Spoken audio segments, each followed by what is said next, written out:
لیکن آپ سے آغاز کرتے ہیں حافظ عبداللہ صاحب، اس وقت کی جو صورتحال ہے، ایٹ لیسٹ کل مولانا صاحب کی بات چیت سے یہ تو واضح ہو گیا کہ نمبرز نہیں ہیں خیبر پختونخوا کی حکومت کو ہٹانے کے لیے، اور چاہتے ہیں کہ تحریک انصاف کنٹینیو کرے لیکن مائنس گنڈا پور یہ کنٹینیو کرے. لیکن یہ دلچسپ تنقید ہے کہ تحریک انصاف کی حکومت ٹھیک ہے لیکن گنڈا پور صاحب ٹھیک نہیں ہے. یہ دونوں میں یہ ڈفرینشیٹ کیوں کر سکتے ہیں آپ، کس طرح کرتے ہیں دونوں میں؟ بسم اللہ الرحمن الرحیم. بہت شکریہ ہمارے حبیبی. دیکھیے مولانا صاحب کی کل کی پریس کانفرنس کی سیاق اور سباق اگر آپ ملا کے تو مولانا صاحب کے کہنے کا مقصد یہ تھا، جہاں تک میں سمجھا ہوں، انہوں نے کہا کہ پوری پاکستان میں کہیں بھی حکومت کی رٹ نہیں ہے. انہوں نے سندھ کا بھی ذکر کیا، بلوچستان کا بھی ذکر کیا اور خیبر پختونخوا کا بھی ذکر کیا. بالخصوص انہوں نے تبدیلی کی بات کی، کیونکہ تبدیلی کا نعرہ یہ روز اول سے پاکستان تحریک انصاف کا نعرہ ہے. تو مولانا صاحب نے اسی نعرے کو بنیاد بنا کر کہا کہ خیبر پختونخوا میں کوئی تبدیلی نہیں آئی ہے.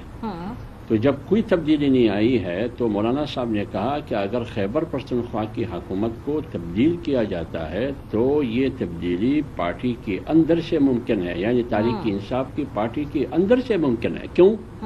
مولانا صاحب نے یہ بھی کہا کہ اس لیے کہ میرے پاس اکثریت نہیں ہے، اکثریت پی ٹی آئی کے پاس ہے، لہذا پی ٹی آئی تبدیلی لا سکتی ہے. اور خیبر پختونخوا میں سیکورٹی، امن و امان نہیں ہے، لوگ لاشیں اٹھا رہے ہیں، لوگ ان کو قبروں سے فرصت نہیں مل رہا.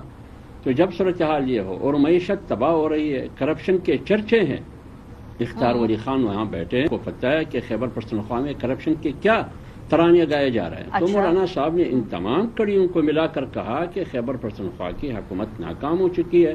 اگر تبدیلی لانا چاہتے ہیں تو تبدیلی ودن پاکستان تحریک انصاف، جمعیت علماء اسلام کی کوئی دلچسپی نہیں ہے.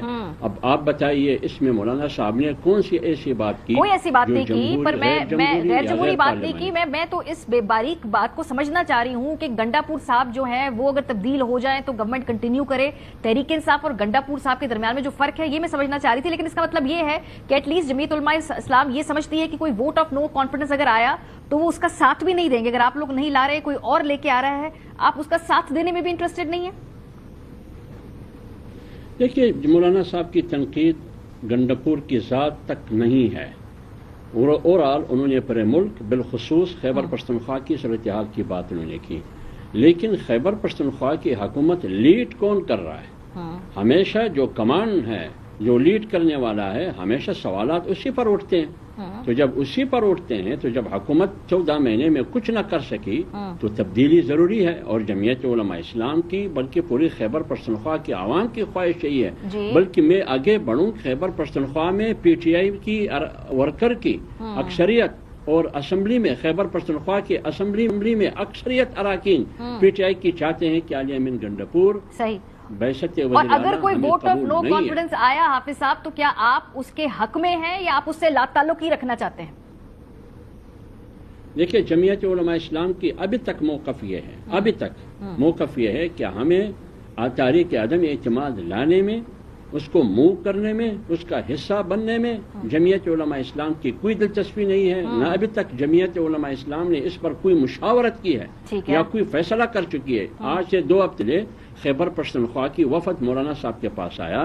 مولانا صاحب نے ان کو کہا کہ تحریک عدم اعتماد لانے میں جمعیت علماء اسلام کی کوئی دلچسپی نہیں ہے. یہ یقین دہانی بھی کرائی. اب آگے کیا سیناریو بنتا ہے، کیا صورتحال بنے گی؟